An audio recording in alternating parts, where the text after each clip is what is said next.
Hi ನಮಸ್ಕಾರ. ನನ್ನ ಹೆಸರು ಮೋಹನ್ ಅಂತ. ನಂದು ಮೂಲತಃ ಬಂಗಾರಪೇಟೆ. ಈ ವಿಡಿಯೋ ಮಾಡೋ ಉದ್ದೇಶ ಏನಂದರೆ, ಇತ್ತೀಚೆಗೆ ದೀಪಾವಳಿ ಹೆಸರಲ್ಲಿ ದೊಡ್ಡ ಸ್ಕ್ಯಾಮ್ ಆಗಿದೆ. ಸ್ಕ್ಯಾಮ್ ಅಂದರೆ ಲಕ್ಷ 2 ಲಕ್ಷ ಅಲ್ಲ, ಕೋಟ್ಯಾಂತರ ರೂಪಾಯಿ ಸ್ಕ್ಯಾಮ್ ಆಗಿದೆ. ಸುಮಾರು 12ರಿಂದ 15 ಕೋಟಿ ರೂಪಾಯಿ ಸ್ಕ್ಯಾಮ್ ಆಗಿದೆ. ಇದು ಯಾವ ರೀತಿ ಸ್ಕ್ಯಾಮ್ ಅಂದರೆ, ದೀಪಾವಳಿ ಚೀಟಿ ಹೆಸರಲ್ಲಿ ಸುಮಾರು 20ರಿಂದ 25 ಸಾವಿರ ಜನಕ್ಕೆ ಮೋಸ ಮಾಡಿದ್ದಾರೆ.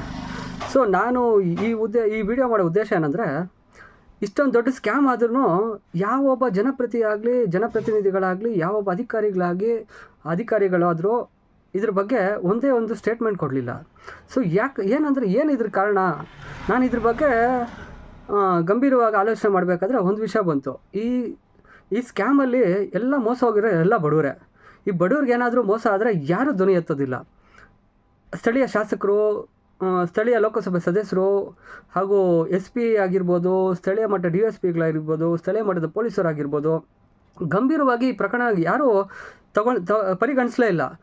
ಸೊ ಇದರಿಂದ ನನಗೆ ತುಂಬ ಬೇಸರ ಆಗಿದೆ. ಈ ವಿಡಿಯೋ ಮುಖಾಂತರ ಏನು ಜನರು ಕೇಳ್ತಾ ಇದ್ದೀನಿ ಅಂದರೆ, ದಯವಿಟ್ಟು ಇಂಥ ಸ್ಕ್ಯಾಮರ್ಸ್ಗಳಿರ್ತಾರೆ, ಮೋಸ ಹೋಗೋರು ಇರೋರಿಗೂ ಮೋಸ ಮಾಡೋರು ಇದ್ದೇ ಇರ್ತಾರೆ. ಸೊ ಹಾಗಾಗಿ ಇದ್ರ ಬಗ್ಗೆ ಜನಕ್ಕೆ ಅವೇರ್ನೆಸ್ ಹೋಗಬೇಕು.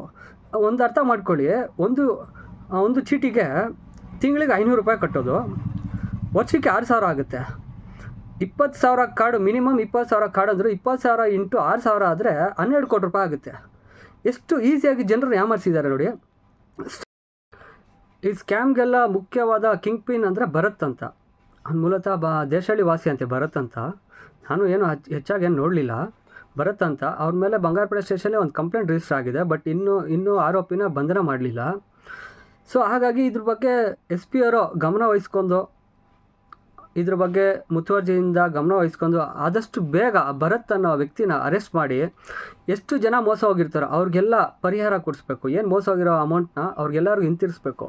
ಏನೇ ಆಗಲಿ, ಇದು SP ಅವ್ರಿಗೆ ಹಾಗೂ ರಾಜ್ಯ ಗೃಹ ಇಲಾಖೆಗೆ, ಮುಖ್ಯಮಂತ್ರಿಯವ್ರಿಗೆ, ಗೃಹ ಮಂತ್ರಿಯವ್ರಿಗೆ ತಲುಪೋವರೆಗೂ ಆದಷ್ಟು ಶೇರ್ ಮಾಡಿ, ಈ ವಿಡಿಯೋನ ಆದಷ್ಟು ಜನರಿಗೆ ಸ್ಪ್ರೆಡ್ ಮಾಡಿ, ಅವರು ನಂತರನೇ ಧ್ವನಿ ಎತ್ತಲಿ. ಯಾಕಂದರೆ ನಾನೊಬ್ಬನೇ ಧ್ವನಿ ಎತ್ತಿದ್ರೆ ನ್ಯಾಯ ಸಿಗೋದಿಲ್ಲ. ನಂತರ 100,000 ಜನ ಧ್ವನಿ ಎತ್ತಿದ್ರೆ ಆಟೋಮೆಟಿಕ್ಕಾಗಿ ಸ್ಟೇಟಲ್ಲಿ ಒಂದು ಇಶ್ಯೂ ಆಗುತ್ತೆ. ಇಶ್ಯೂ ಆದಾಗ ಈ ಸಮಸ್ಯೆಗೆ ಪರಿಹಾರ ಆಗುತ್ತೆ. ಸೊ ಹಾಗಾಗಿ ನಿಮ್ಮಲ್ಲಿ ಒಂದೇ ಒಂದು ರಿಕ್ವೆಸ್ಟ್ ಏನಂದರೆ, ಆದಷ್ಟು ಇದೇ ಥರ ನಂತರ ವೀಡಿಯೋ ಮಾಡಿ, ಯಾರ್ಯಾರು ಮೋಸ ಹೋಗಿರ್ತಾರೋ ಅವರೆಲ್ಲ ಒಂದು ವೀಡಿಯೋ ಮಾಡಿ, ಆ ವೀಡಿಯೋ ಮಾಡೋಕ್ಕಾಗಲಿಲ್ಲ ಅಂದರೆ ಶೇರ್ ಮಾಡಿ. ದಯವಿಟ್ಟು ಇದನ್ನು ಗೃಹ ಇಲಾಖೆಗೆ ತಲುಪೋವರೆಗೂ ಶೇರ್ ಮಾಡಿ.